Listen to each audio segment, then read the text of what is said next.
So today we're going to be talking about elder abuse, and the different elements of abuse that are involved. Most of the time we think about physical abuse when we think of abuse, but today we're going to dive into the 5 elements of abuse and talk about what our elderly's rights are. This is important to you because you probably have parents or family members who are at the elderly stage and are either about to need care or already need care.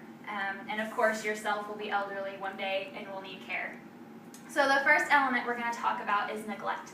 There's 2 different types of neglect. There's medical neglect and there's physical neglect. APS, which is Adult Protective Services, did a survey in Texas of last year for 2014, just in major cities of Texas, and they determined that there was a collective total of 62,914 cases of abuse for the neglect, whether it's physical or medical. According to medical doctor Jeffrey Levine's article, Assessment of Elder Abuse and Neglect, Primer for Primary Care Physicians, he says that medical neglect is intentional withholding or improper administration of medication. The second part of neglect is physical neglect. This is withholding something from somebody or limiting their ability to thrive.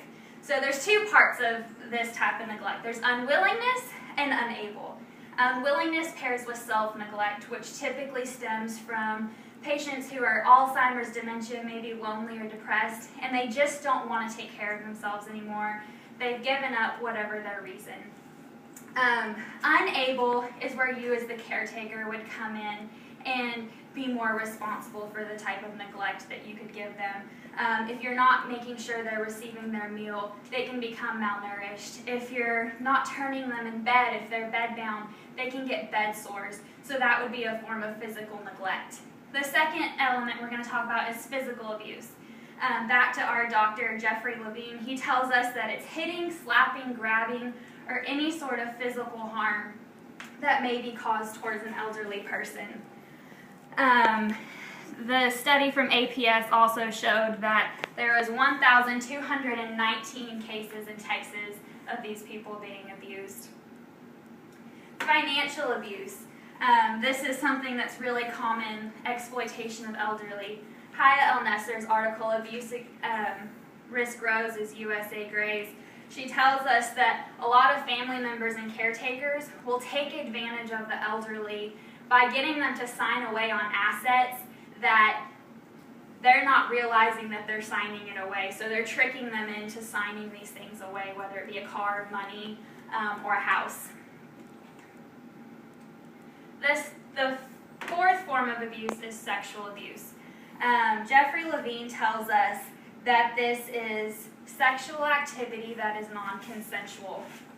From experience that I've had working in nursing facilities, I've seen that most of this abuse is generated towards victims who verbally cannot communicate that they've been abused. The 5th element is emotional and verbal abuse. Jeffrey Levine tells us that this is verbal aggression, intimidation, humiliating, or giving harsh orders to elderly. So speaking to them in a very unkind way would act as emotional or verbal abuse. So the most important thing that you need to know is that elderly have rights. They can say no. Sharon Stark's article, Elder Abuse Screening, Intervention, and Prevention, she tells us that over 80% of abuse goes unreported. So all those numbers I gave you earlier, that's just of reported cases. So imagine 80% that's not reported. And most of the reason people didn't report is because they didn't understand their rights. If your family member has Alzheimer's, dementia, or they're just aging, they still have the right to say no to care. We may have to approach the way we care for them differently, but if they tell us no, we have to respect that. So we went over the 5 elements: financial abuse, sexual abuse, verbal abuse, emotional abuse, medical neglect, and physical neglect. And the bottom line is, remember that you can say no. Your elderly family members can say no, and we have to respect that. So whenever you're caring for a loved one, or somebody is caring for a loved one, the most important thing to remember is, despite frustration, Think about how you want someone to treat you. Do you want them to yell at you and scream at you and slap you because you're not doing things the way they want you to? No. So being kind and approaching it is the best way. So hopefully giving you these tools will help you better understand the types of abuse and that you can say no. Okay? We still have our 5 people.